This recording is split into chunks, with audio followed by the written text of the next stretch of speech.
ചൗരി കൊണ്ട് ഇങ്ങനെ ഒരു പലഹാരം നിങ്ങൾ കഴിച്ചിട്ടുണ്ടോ? ഇല്ലെങ്കിൽ ഒന്ന് ഉണ്ടാക്കി കഴിച്ച് നോക്കണേ, നല്ല അടിപൊളിയാണ് കേട്ടോ. ഇതെങ്ങനെയാണ് തയ്യാറാക്കുന്നത് നോക്കാം. ഇത് തയ്യാറാക്കാൻ വേണ്ടി നമ്മളൊരു 1/4 കിലോ ചൗവരി കഴുകി എടുത്തിട്ടുണ്ട്. ഇതിലോട്ട് 3 നുള്ളി ഉപ്പുപൊടി ഇട്ട് കൊടുക്കാം. ഇനി ഇതിലോട്ട് നമ്മൾ ഒഴിച്ചു കൊടുക്കുന്നത് തിളപ്പിച്ച വെള്ളമാണ്. ഞാനൊരു 1/2 കപ്പ് വെള്ളം ഒഴിച്ചു കൊടുത്തിട്ടുണ്ട്. ഇതിനെ ഒരു 15 മിനിറ്റ് നേരം അടച്ചു വെക്കാം. 15 മിനിറ്റിന് ശേഷം ഉണ്ടല്ലോ ഇതൊന്ന് നല്ലതായിട്ടൊന്ന് മിക്സ് ചെയ്തെടുക്കണം. ഇപ്പം നല്ലതായിട്ട് കുതിർന്നിട്ടില്ല, അതുകൊണ്ട് നമുക്കൊരു 1/4 കപ്പ് വെള്ളം കൂടി ഒഴിച്ചു കൊടുത്ത് വീണ്ടും ഒന്ന് മിക്സ് ചെയ്തിട്ട് അടച്ചു വെക്കാം. വീണ്ടും ഒരു 15 മിനിറ്റ് കഴിഞ്ഞിട്ടുണ്ട്. ഇത് നല്ലതായിട്ട് നമുക്കൊന്ന് കുഴച്ചെടുക്കാം. ഇത് കുറച്ചുകൂടി ഒന്ന് കുതിരാനുണ്ട് കേട്ടോ. അത് നല്ലതായിട്ടൊന്ന് കുഴച്ചെടുത്തതിന് ശേഷം വീണ്ടും ഇതിലോട്ട് നമ്മളുണ്ടല്ലോ ഒരു 3 ടേബിൾ സ്പൂൺ വെള്ളം കൂടി ഒഴിച്ച് കൊടുത്തിട്ട് നല്ലതായിട്ട് ഒന്നുകൂടി ഒന്ന് മിക്സ് ചെയ്തിട്ട് ഒരു 10 മിനിറ്റ് നേരം വീണ്ടും അടച്ചു വെക്കണം.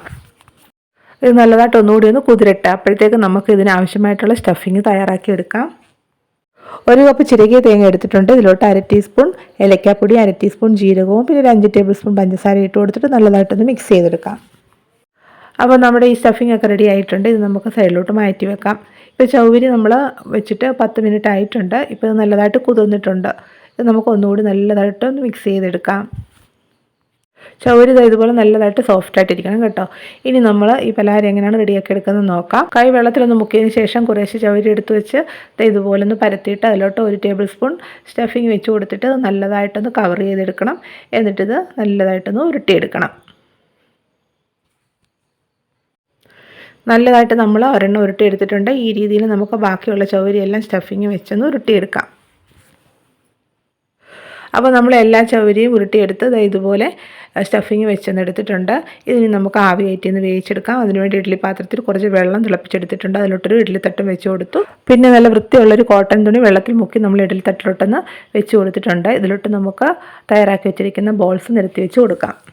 ഇഡ്ഡലി പാത്രത്തിലിട്ട് നമ്മൾ ഈ ബോൾസ് നേരിട്ട് വെച്ച് കൊടുക്കുകയാണെങ്കിൽ അത് ഒട്ടിപ്പിടിച്ചിരിക്കും. അതിനാണ് നമ്മൾ ഇതുപോലെ തുണി ഇട്ട് കൊടുത്തിരിക്കുന്നത് കേട്ടോ. ഇങ്ങനെ വെച്ച് കൊടുക്കുമ്പോൾ പെട്ടെന്ന് തന്നെ നമുക്ക് ഈ ബോൾസ് ഇളക്കിയെടുക്കാൻ പറ്റും. ഇനി ഒരു 15 മിനിറ്റ് നമുക്കിത് സ്റ്റീം ചെയ്തെടുക്കാം. അപ്പോഴത്തേക്ക് നമുക്ക് കുറച്ച് തേങ്ങാപ്പാൽ റെഡിയാക്കി എടുക്കാം.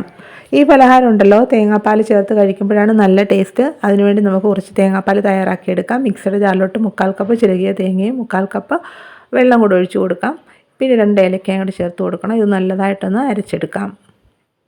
അരച്ചെടുത്ത തേങ്ങ നമുക്കുണ്ടല്ലോ ഒരു അരിപ്പയിലോട്ട് ഒഴിച്ച് കൊടുത്ത് ഇതൊന്ന് അരിച്ചെടുക്കാം.